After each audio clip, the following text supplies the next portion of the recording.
Muito bom dia a todos. Muito obrigado à professora Ana Almeida pelo convite para estar na reunião do grupo de estudos. A minha apresentação é muito clínica e não só com elementos da área da cardiologia nuclear, é na verdade uma apresentação que tende ter ou pretende ter uma visão mais integrada de duas áreas específicas de avaliação da doença aterosclerótica coronária e que muito me têm interessado. Uma delas, sobretudo, a primeira é esta aqui em baixo, a da doença aterosclerótica subclínica, que é, como vos vou tentar mostrar, uma forma, um estadio da doença que é interessante identificar quando se está a fazer avaliação do risco cardiovascular, para assim fazer mais e melhor prevenção primária, e também depois, numa área que enfim, é muito do nosso dia-a-dia, a área da doença estável, também vou falar um pouco sobre a minha visão de avaliação da doença aterosclerótica coronária nesse contexto. Nesta área cá mais em cima do espectro da doença aterosclerótica coronária, a das síndromes coronárias agudas, enfim, cada vez mais se faz intervenção sem avaliação prévia da presença, gravidade, repercussões funcionais enfim, da aterosclerose coronária, sobretudo no infarto com super-DST, a premência é mesmo para a revascularização, a reperfusão mais precoce possível, sem empatarmos muito tempo com outras coisas. Portanto, concentrei a minha apresentação nos primeiros dois aspectos que referi. Nós começamos a sofrer de aterosclerose numa idade muito jovem. Este cristal de colesterol que representa a forma já irreversível de alteração da parede arterial, com uma forma de estar do colesterol lá dentro que já não é de todo removível. Isto é um processo que é irreversível. A cristalização do colesterol começa muito cedo na vida, por volta da puberdade já são evidentes muitos cristais de colesterol nas nossas aortas. E, portanto, para se prevenir como deve ser, para se prevenir tudo o que se possa prevenir, evidentemente que se tem que começar muito cedo na vida. Mas também não é necessário, seguramente, tratar toda a doença coronária, porque, embora todos nós, então, venhamos a ter, ou tenhamos nesta sala, seguramente todos nós já temos cristais de colesterol irreversíveis, não vamos todos sofrer de doença cardiovascular, ou muito menos morrer dela, e, portanto, há muita doença que se pode deixar, porque ela é doença silenciosa e nunca vai dar manifestações. Há três estratégias possíveis de prevenção cardiovascular. A estratégia populacional é, por exemplo, aquilo que acontece quando se faz ensino à população em geral. A estratégia unifatorial é o nome que nós damos àquela situação em que só tratamos o indivíduo ou só intervimos no indivíduo que tem um determinado fator de risco muito alterado, por exemplo, o colesterol, e depois há a estratégia baseada no risco cardiovascular global, na qual nós juntamos todos os fatores de risco, contínuos e não contínuos, e fazemos uma estimativa do risco cardiovascular e com isso podemos ver-nos a tratar o colesterol, por exemplo, de pessoas que nem sequer têm um colesterol muito elevado, ao contrário do que acontece com a estratégia prévia, a tal estratégia unifatorial. Os canadianos, que são dos povos mais avançados em avaliar as implicações económicas das diferentes estratégias de prevenção cardiovascular, mostraram há uns anos atrás que a estratégia baseada na identificação do risco cardiovascular global, a estratégia concentrada nas pessoas que têm risco elevado, é aquela que rende mais, previne mais mortes por 100 mil habitantes. E, portanto, há muitos anos que a prevenção cardiovascular tem sido prioritária em tudo o que é doente de risco cardiovascular elevado, que é o doente já com doença cardiovascular estabelecida, o indivíduo assintomático, mas que tem diabetes, sobretudo se já tem alteração da excreção urinária de albumina, o indivíduo que tem múltiplos fatores de risco que resultam num risco avaliado pelos scores de risco que já é elevado, no caso do score europeu, mais de 5% a 10 anos de mortalidade cardiovascular, ou então um fator de risco único em nível extremamente elevado, sobretudo quando associado a lesões de órgão-alvo. E, portanto, estes indivíduos são os indivíduos dos quais todas as guidelines continuam a dizer que devem estar as nossas prioridades em termos de prevenção cardiovascular e, sobretudo, no que diz respeito às intervenções farmacológicas, devendo nós deixar todos os restantes indivíduos para medidas educacionais, de estilo de vida e sem intervenção farmacológica. Contudo, há limitações francas à estratégia de prevenção que se concentra nos indivíduos de risco elevado. Isso está aqui bem demonstrado neste slide que mostra as curvas de Gauss para dois fatores de risco e a sua distribuição na população que vem a sofrer de doença cardiovascular. Reparem que metade, portanto do percentil de 50, metade das pessoas que desenvolvem doença cardiovascular têm uma pressão arterial absolutamente normal, inferior a 141, e metade das pessoas que desenvolvem doença cardiovascular têm um colesterol total que anda na casa dos 220, no máximo, de miligramas por decilitro. E, portanto, há muita gente que nós não trataríamos de todo e que, apesar de tudo, desenvolve doença cardiovascular. E a maior parte dos eventos dão-se exatamente nas pessoas da população que estão em risco moderado e, por isso, tem havido uma vontade, um shift do paradigma da prevenção para envolver também cada vez mais as pessoas em risco moderado. Uma outra alteração, uma outra limitação dos scores de risco atual tem a ver com a não inclusão da história familiar, que hoje em dia é crítico ser considerada em todos os doentes ou todos os indivíduos a quem nós estamos a avaliar o risco cardiovascular. Ela quase que duplica o risco e é sobretudo nos indivíduos de risco moderado que faz muita diferença ter ou não ter história familiar. E, portanto, é hoje uma indicação, claro sim, considerar a história familiar quando se está a avaliar o risco cardiovascular. No entanto, nenhum dos scores de risco que nós utilizamos no nosso dia-a-dia incorpora a história familiar e, portanto, estão-se a fazer algumas modificações de scores de risco antigos, nomeadamente o score de Framingham já foi modificado para incluir a história familiar em pessoas que estão em prevenção primária. Também na área dos biomarcadores estão a aparecer marcadores que permitem otimizar os scores de risco atuais. Isto são dados para a proteína C reativa, mostrando no estudo do Women's Health Study, portanto, mulheres em prevenção primária, e sobretudo aqui neste lado a imagem é mais ilustrativa do conceito que estou a tentar demonstrar, em pessoas que tenham um colesterol LDL, mulheres com menos do que 130 mg por decilitro, mas que tenham uma proteína C reativa elevada, o risco cardiovascular é maior do que em mulheres com LDL acima de 160, que provavelmente serão mais tratadas, portanto, do que estas, mas que tenham uma proteína C reativa muito baixa. E, portanto, reconhece-se esta capacidade que alguns marcadores vão ter de reclassificar uma percentagem significativa de indivíduos que estariam considerados como indivíduos de risco moderado em indivíduos de risco mais próximo do elevado, e isso vai otimizar a estratificação de risco como a gente a faz neste momento. Também, mesmo depois de incluir todos estes scores de risco, é perfeitamente possível encontrar indivíduos com um nível de risco cardiovascular considerado ou estimado em ser exatamente o mesmo, mas que estão a distância muito diferente de um evento potencialmente fatal, e a imagem da aterosclerose subclínica neste contexto tem vindo a mostrar isso muito bem e é cada vez mais apetecível quando nós estamos a avaliar indivíduos com risco que não é muito claro. O futuro vai seguramente assentar na combinação, da mesma maneira que nós fazemos em prevenção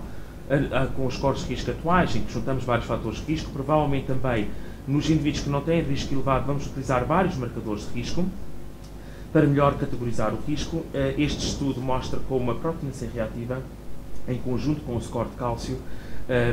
melhora mais a estratificação de risco do que usando só a proteína C reativa ou só o teste de imagem. E já começa a haver propostas de guidelines, estas saem do grupo do Valentin Fuster, já de 2006, recomendando a identificação da aterosclerose subclínica usando testes de imagem ou usando marcadores bioquímicos, como a proteína C reativa, mas os testes de imagem estão aqui com um papel muito importante, nomeadamente o score de cálcio, a íntima média carotídea e também o índice tornozelo-braço, aqui mais abaixo, e depois decidindo, nestes indivíduos de risco, moderado, quem é que pode eventualmente beneficiar de tratamento tão intensivo como os indivíduos que são de risco elevado. O ponto da situação mais recente em relação à avaliação do risco cardiovascular no adulto assintomático e, portanto, assenta nas guidelines de 2010 do American College of Cardiology. Nas cores verdes, que representam as indicações classe 1, só estão o score de Framingham e agora a história familiar, portanto, é obrigatória ser considerada na avaliação e prevenção primária.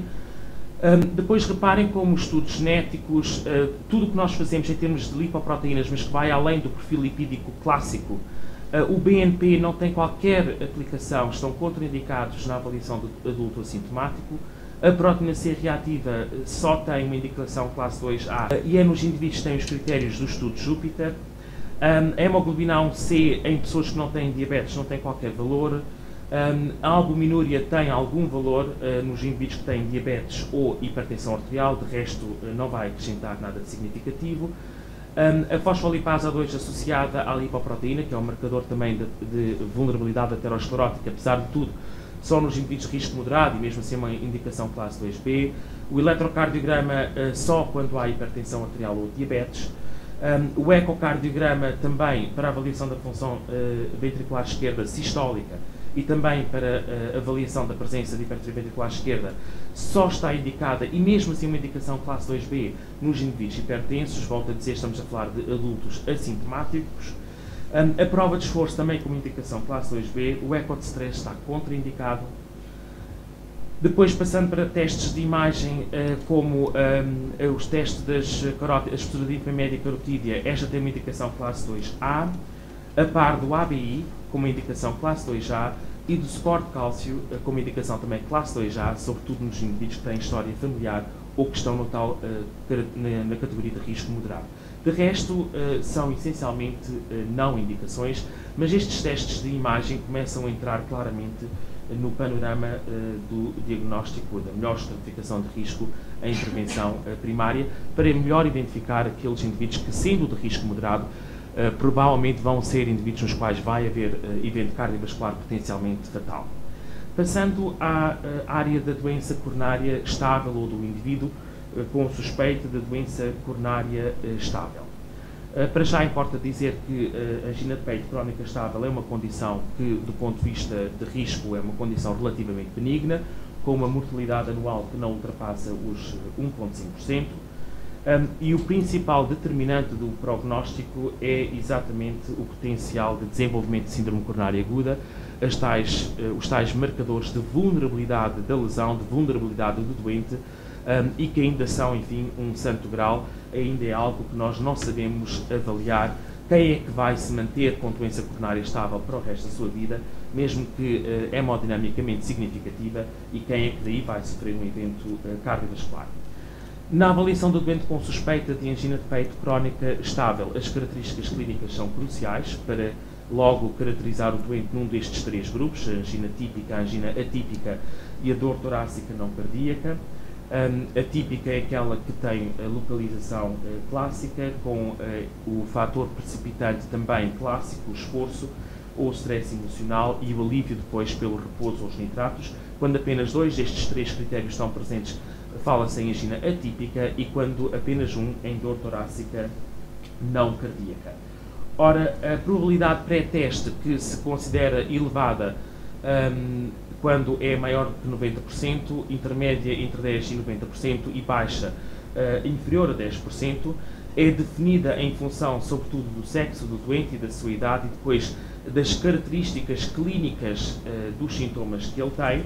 e basicamente os indivíduos de risco intermédio, de probabilidade pré-teste intermédia, que são aqueles nos quais os testes funcionais e imagiológicos são exames de primeira linha, antes dos exames de visualização da aterosclerose coronária direta, são recomendados sobretudo em indivíduos mais novos, com sintomas típicos, ou então nos indivíduos de meia idade ou mais idosos com sintomas atípicos. É nesses dois grupos de doentes, sobretudo, que vale a pena explorar a situação usando os testes de imagem funcionais. Mas o principal determinante do prognóstico na angina de peito crónica estável é a função sistólica do ventrículo esquerdo, E a anatomia e, portanto, a ecocardiografia deve desempenhar um papel importante na avaliação destes doentes, sendo que o segundo preditor mais importante é a distribuição e a gravidade anatómica da doença coronária e, portanto, a visualização da rede coronária tem uma prioridade secundária. Esta é uma doença muito heterogénea quanto ao seu prognóstico. O Heart and Soul Study mostrou isso muito bem. Os indivíduos que têm só angina têm um risco ligeiramente aumentado de eventos cardiovasculares, nomeadamente de infarto ou de morte por insuficiência cardíaca. Os indivíduos que têm isquemia silenciosa têm um risco significativamente aumentado e os indivíduos que, para além de ter a clínica de angina, também têm a isquemia indutível, e aqui o exame utilizado foi o eco de esforço, tem muito pior prognóstico. Este estudo mostra bem que devemos avançar quando há suspeita clínica de angina de peito crónica estável para uma documentação da importância da isquemia para melhor entender o prognóstico e o risco do doente. Os testes funcionais estão indicados e são apropriados nestas situações. Eles servem sobretudo para confirmação do diagnóstico, por um lado, no doente em que ainda só temos uma suspeita, ou então quando já temos a certeza de doença coronária, para também entender o prognóstico do doente. A prova de esforço é, à luz das últimas recomendações, ainda a primeira linha na avaliação inicial do doente que é capaz de fazer esforço e que tem um eletrocardiograma interpretável. Ela também está indicada para avaliar a doença coronária que já é conhecida, mas no indivíduo que tem um agravamento significativo dos seus sintomas. A avaliação periódica por rotina está absolutamente contraindicada depois dos doentes estarem assintomáticos ou praticamente assintomáticos pela terapêutica prestada. O eco e a cintigrafia de esforço estão indicados na avaliação inicial do doente sintomático, quando o ECG é não interpretável, independentemente da probabilidade pré-teste, mesmo que a probabilidade pré-teste seja baixa, está indicado fazer um exame de avaliação funcional deste género. Quando a prova de esforço é inconclusiva, sobretudo nos indivíduos com uma probabilidade pré-teste moderada ou elevada e que toleram o esforço e que tiveram uma boa tolerância ao esforço na prova de esforço. Na angina pós-revascularização pode haver também algum lugar, embora não seja uma indicação classe 1. O mesmo acontece para a localização da isquemia, para orientar as estratégias de revascularização nos indivíduos com doença multivaso e também para a avaliação do significado funcional das estenoses angiograficamente moderadas, embora esta área hoje em dia também tenha uma outra fase, que é a avaliação funcional das lesões em pleno período da coronariografia. As sobrecargas farmacológicas estão indicadas nos doentes que, de outro modo, estariam a fazer esforço, mas que estão incapazes de fazer o esforço, ou no caso da prova de esforço ser inconclusiva por má tolerância ao esforço, e a avaliação da viabilidade é também uma boa indicação nestes casos. A angioataque das coronárias é considerada apropriada nestas situações, no doente que tem sintomas isquémicos, com uma probabilidade pré-teste que é intermédia, ou então quando a probabilidade pré-teste é baixa, mas o ECG é não interpretável ou há uma incapacidade para fazer esforço e, portanto, não há como avaliar, esclarecer melhor essa hipótese diagnóstica, usando os testes de esforço. No caso da prova de esforço normal, mas em indivíduos que continuam a ter sintomas que parecem muito ser sintomas isquémicos, nos indivíduos que têm testes de imagem já antigos, com algum tempo, que são normais, mas que agora têm sintomas que parecem ser isquémicos ou que se agravaram, quando há sintomas isquémicos e um score de cálcio que não é superior a 400, porque sendo superior a 400 a indicação é para um teste funcional de imagem, a discordância entre a prova de esforço e os testes de imagem, os testes de imagem com um resultado duvidoso, e o score de Dew com risco intermédio. Também na avaliação de enxertos coronários em doentes com sintomas isquémicos, todas estas indicações são consideradas indicações apropriadas pelas últimas recomendações do American College of Cardiology. Para resumir, a maior parte da doença coronária é silenciosa e não carece de avaliação diagnóstica e, por exemplo, fazer angioataque coronária num indivíduo adulto assintomático é de todo descabido e está contraindicado. Na avaliação do risco cardiovascular, a identificação da aterosclerose subclínica melhora substancialmente a estratificação de risco, sobretudo naqueles indivíduos de risco intermédio. É aí que se devem começar a utilizar os testes de imagem e os marcadores bioquímicos, sendo que, no entanto, os testes de imagem levam avanço em termos de evidência já estabelecida em relação aos testes bioquímicos, embora estejam naturalmente menos disponíveis e sejam mais caros. Quanto à doença coronária sintomática estável, esta é uma condição relativamente benigna e, por isso, o limiar para o risco superar o benefício quando fazemos intervenções médicas, sobretudo invasivas, é um limiar baixo e devemos estar atentos a isso. Contudo, a procura da isquémia é crucial porque é um marcador prognóstico importante que pode então orientar melhor os doentes que mais beneficiam de estratégias invasivas. Obrigado pela vossa atenção.